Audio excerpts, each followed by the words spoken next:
action, as we will do it before the Duke. Mistress Prince.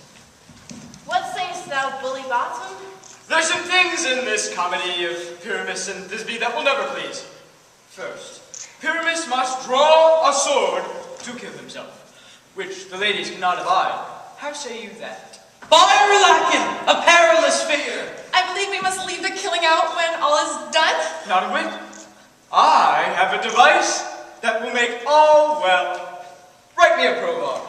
Let that prologue seem to say, we will do no harm with our swords, and that Pyramus is not killed indeed.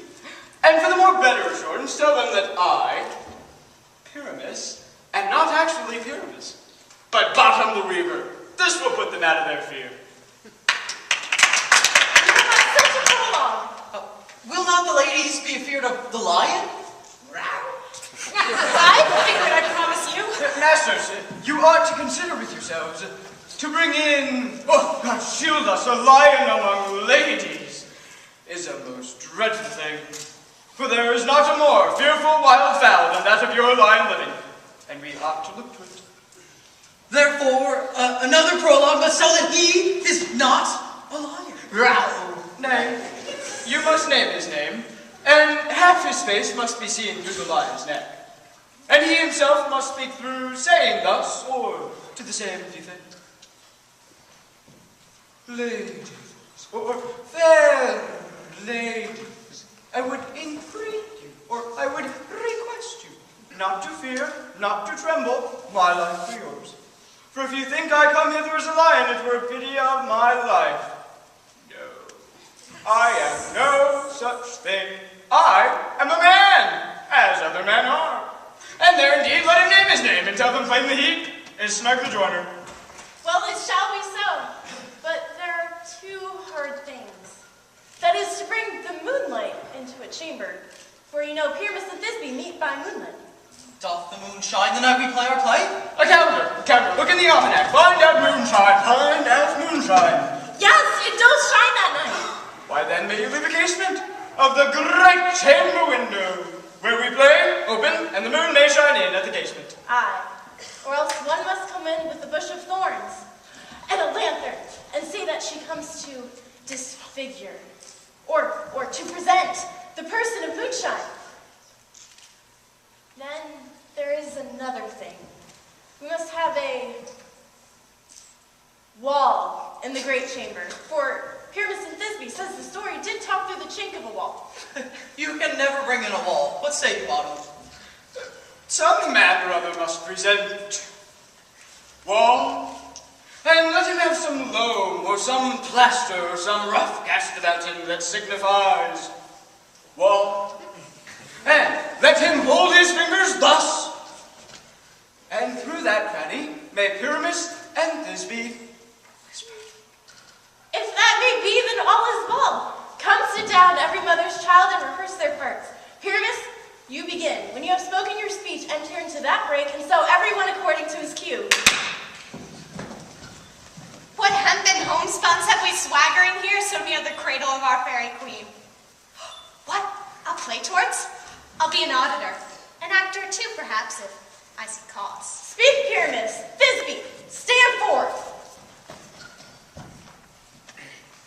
Thisbe, the flowers of odious. Odors! Odors! Odors, savors sweet. So hath thy breath, my dearest Thisbe dear. But hark! A voice! Stay but here for a while, and by and by to thee I will appeal. A stranger Pyramus than e'er played here. Must I speak now? Aye, Mary, must you, for you must understand that he goes but to hear a noise that he heard and is to come again.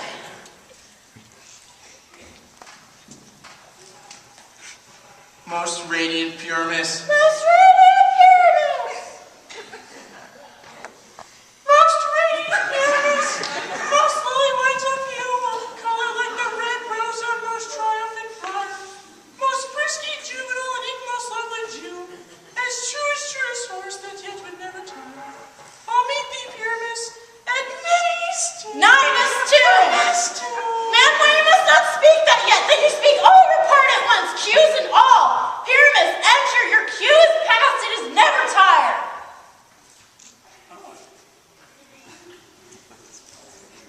As truest horseman, yet would never tire.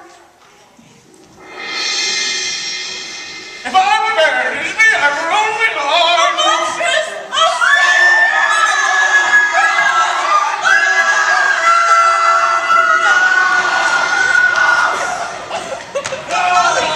I'll lead you about around.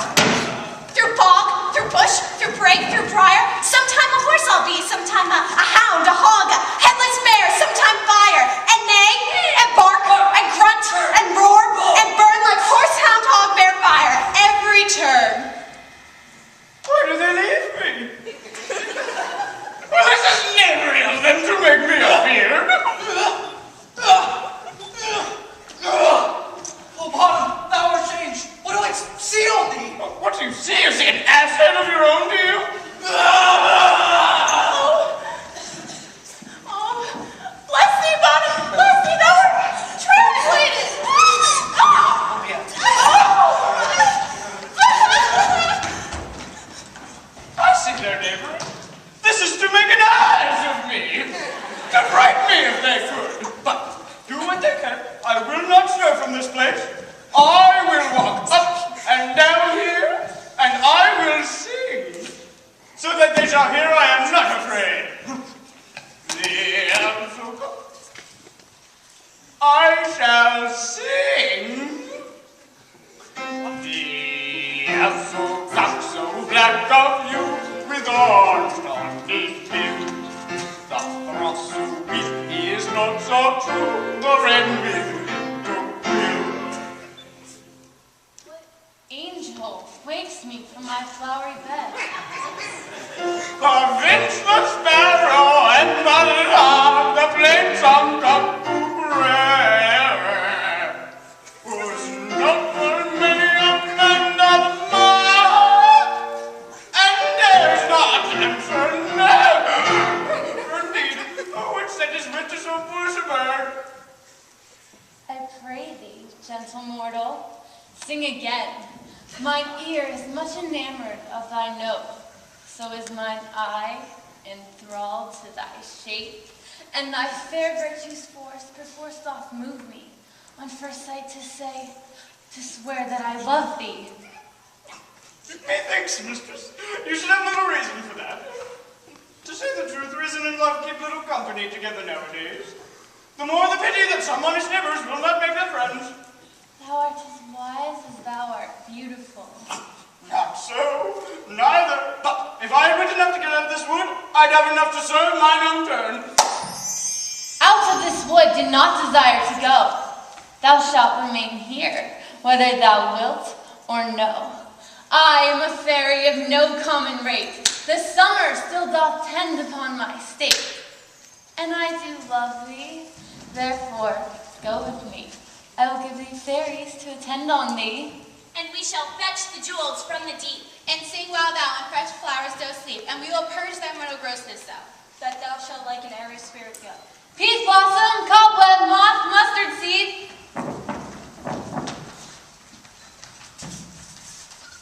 Ready?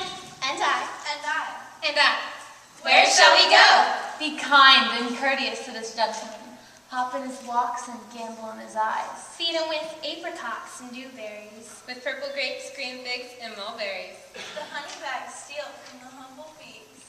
And fur night tapers cropped their waxen thighs and light them at the fiery glow of one's eyes. To have your love, to bed and to arise. And fluff the wings from painted butterflies. To fan moonbeams from his sleeping eyes. Nod to him, elves, and do him courtesies. Hail, mortal. Hail. Hail. Hail. I pray your worship's mercy. I beseech your worship's name. Cobweb. I would desire more an acquaintance, good Master Cobweb. If I cut my finger, I shall make bold of you. Your name, honest gentleman. Peas blossom. I pray you, commend me to Mr. Squash, your mother, and to Master Peascod, your father. Your name, I beseech you, sir. Mustard seed. Good Master Mustard Seed, I know your patience well. That same cowardly giant like ox beef hath devoured many a gentleman of your house. I promise you, your kindred has made my eyes waterier now. Come, wait upon him, lead him to my bower. The moon, methinks, looks with a watery eye, and when she weeps, weeps every little flower, lamenting some enforced chastity. Yes. Tie up my love's tongue, bring him silently.